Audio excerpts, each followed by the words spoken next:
नमस्कार, तुमचं सगळ्यांचं स्वागत आहे माझ्या एका नवीन ब्लॉगमध्ये। आणि आजचा दिवस तुम्हाला खूप खूप छान जाऊ ही स्वामीचरणी प्रार्थना।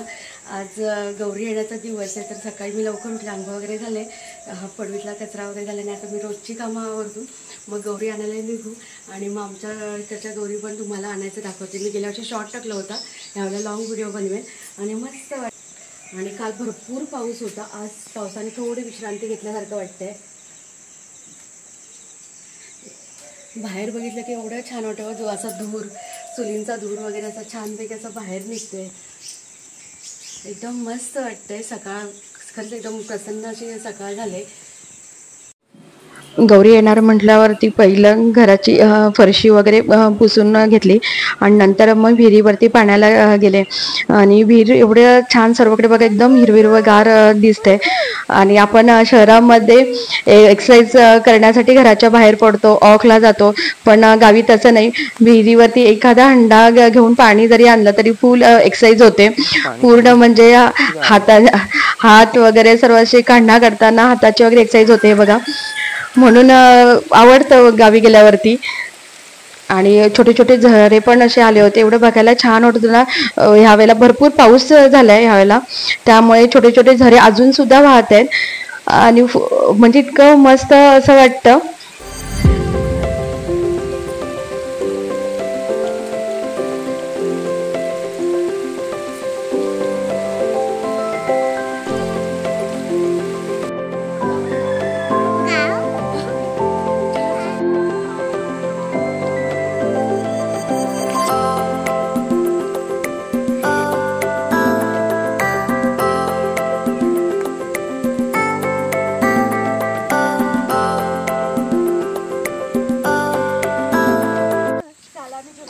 कोकणामध्ये एवढा पाऊस पडतो ना की आपल्याला पायाखालची जमीनच दिसत नाही, पूर्ण सगळीकडे पाणी पाणी असतं। इथे तर आम्ही दोघं पण, महेश आणि मी दोघं पण धडपडलो येताना, आम्हाला पायाखाली हे खड्डे दिसलेच नाहीत, एवढं पाणी वाहत होतं। म्हणजे पावसामध्ये एवढी काळजी घ्यावी लागते ना चालताना। चप्पल्स तर पूर्ण साध्याच लागतात, फ्लॅट अशा।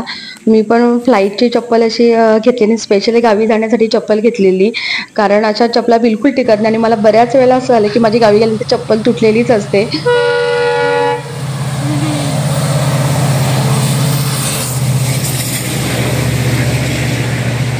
कोकण रेल्वे गावाजवळून जाते। आपण जेव्हा ट्रेनमधून प्रवास करतो तेव्हा छोटी छोटी गावं बघत असतो, पण आम्ही तिथे प्रत्यक्ष अनुभव घेतो त्याचा। आणि ते जवळपास असं गावाच्या जवळपास रेल्वे स्टेशन नाही आहे, थोडं लांबच आहे। आणि ह्या चुलत जाऊबाई आहेत, त्या लक्ष्मीची पावलं काढत होत्या, पूर्ण देवघरापासून ते घरापर्यंत त्यांनी लक्ष्मीची पावलं काढली। आणि मी ही सुन्याची रांगोळी काढून घेतली, जिथे हा मोठा खांब दिसतोय तिथे अशी रांगोळी काढून घेतली। आणि ह्या छोट्या छोट्या गोष्टी आहेत, त्या मी गावी गेल्यावर करायचा प्रयत्न करते, आणि म्हटलं आपल्याला जमल्या पाहिजेत ह्या गोष्टी, म्हणून मी पण हे प्रयत्न करते। आणि सारवलेल्या शेणावरती एकदम रांगोळी अशी उठून दिसते।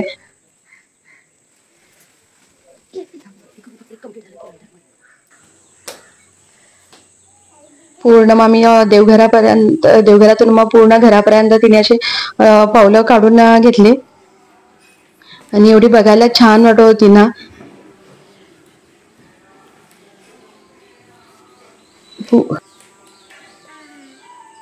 गौरीला आणण्यासाठीची तयारी करून घेतली। मग ह्या चुलत सासूबाई आहेत, त्यांना मी विचारलं की काय काय घेतात, मग त्या मला एक एक सांगत होत्या।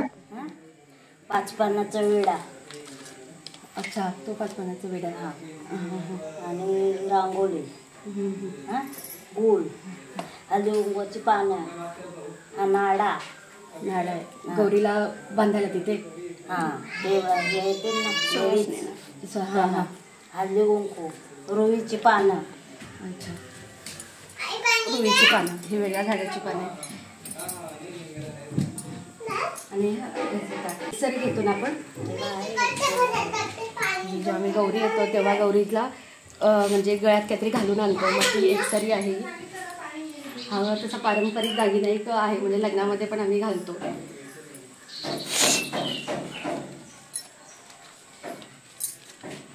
आणि आरतीचं ताट, हे सगळं आता आम्ही गौरी आणायला जाऊ तेव्हा घेऊन जाऊ, आरतीचं ताट आणि ते तयार केलेलं ताट.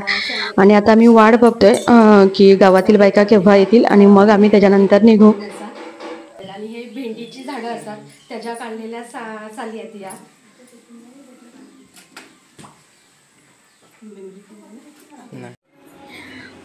गौरी आणायला जाण्यापूर्वी घरात जेवढ्या लेडीज येतील त्या सर्वांना हळदी कुंकू दिलं जातं. आणि हळदी कुंकू लावून नंतर मग आम्ही निघतो. प्रत्येकीच्या हातामध्ये बघा काही ना काहीतरी दिसतंय, जेवढं साहित्य असेल तेवढं असं घेऊन जातो. आणि जाताना बघा एवढं छान आणि भरपूर जण असतात आणायला.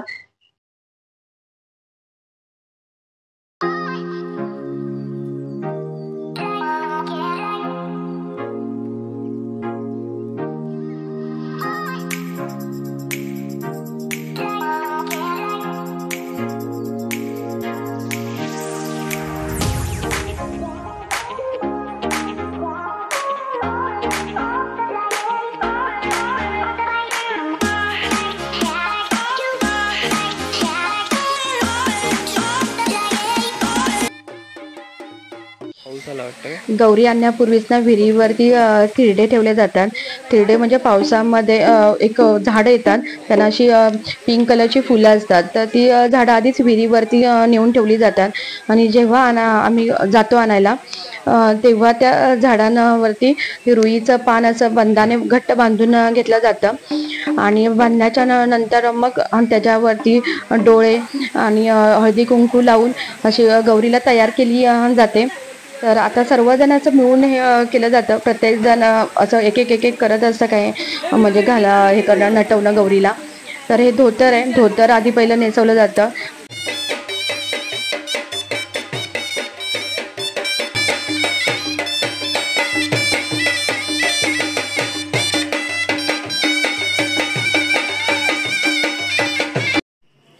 निसर्गाचा आणि आपला किती घनिष्ठ संबंध आहेत या छोट्या छोट्या परंपरा आपल्याला जाणवून देतात. कारण ही रुईची पानं आहेत जी छातीमध्ये कफ झाला की शेकवण्यासाठी वापरली जातात. कदाचित या परंपरा यासाठीच असतील की आपल्याला कळावं की रुईची पानं कोणती आहेत, त्यासाठीच या सुरू झालेल्या असतील. म्हणजे किती शिकण्यासारखं आहे निसर्गाकडून, परंपरेकडून. आणि आता सर्व ही तयारी करून झाली बघा आमची. आता बहुतेक दागिने वगैरे जे आणले होते घरातून ते सर्व घालून झाले. आणि आता आम्ही घरी जायला पुन्हा निघू. आणि साईडने बघा छोटे छोटे झरे असे वाहत आहे. इतकं छान ना, मस्त असं वातावरण होतं यावेळेला. म्हणजे पावसामध्ये खरंच कोकण एकदम बघण्यासारखं झालेलं असतं. आणि आता आम्ही घरी जायला निघू हे सर्व घेऊन.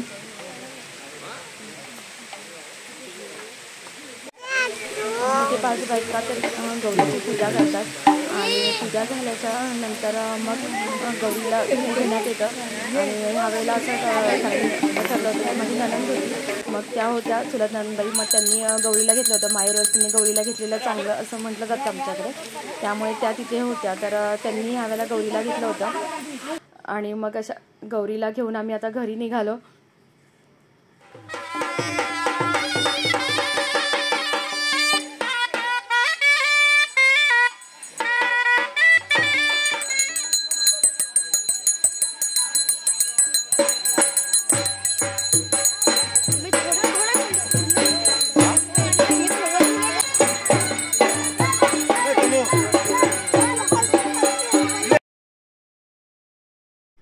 पहिल्यांदा गौरीला देवघरात घेऊन जातो, कारण हे मेन घर आहे देवाचं.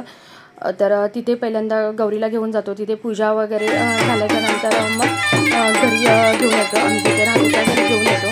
म्हणजे जसं पालखीला मी दाखवलं होतं सेम तसंच हे केलं जातं. कारण ते घर देवघर आहे, त्यामुळे त्या घराला पण पहिला मान दिला जातो. आणि घरी येताना त्याचाच पाय धुवून वगैरे पुन्हा पूजा करून आम्ही घरी घेतली. आणि ते झाल्याच्या नंतर मग गौरीला अशी सजवली. संध्याकाळी 3 वगैरे वाजल्यापासून सुरुवात करतात सजवायला. मग ते 4-4:30 वाजून जातात, 1-2 तास सहज लागतात. आणि मग गौरीची पूजा संध्याकाळी केली जाते, ओटी भरली जाते. तशी मी ओटी वगैरे भरली. आणि पुन्हा एकदा संध्याकाळी सर्वजण आपापली ओटी घेऊन येतात गौरीला भरायला. आणि तेव्हा पण भरपूर जण घरी येतात. म्हणजे सतत दिवसभर असं चालूच असतं, कोण नाही कोणतरी येणं असं घर चालूच असतं. आणि पूजा ही चालूच असते, त्यामुळे एकदम घर असं भरलेलं असं असतं त्यावेळेला. आणि आता आमचं पूजा वगैरे झालं सर्वजणी, आता ओटी वगैरे भरून घरी जायला निघाल्या. आणि हे बघा एकदम छान असे बाप्पा सजलेत आणि एवढं छान असं बघायला वाटतंय. आणि आजचा माझा तुम्हाला ब्लॉग आवडला असेल तर नक्की चॅनलला सबस्क्राईब करा. असंच भेटू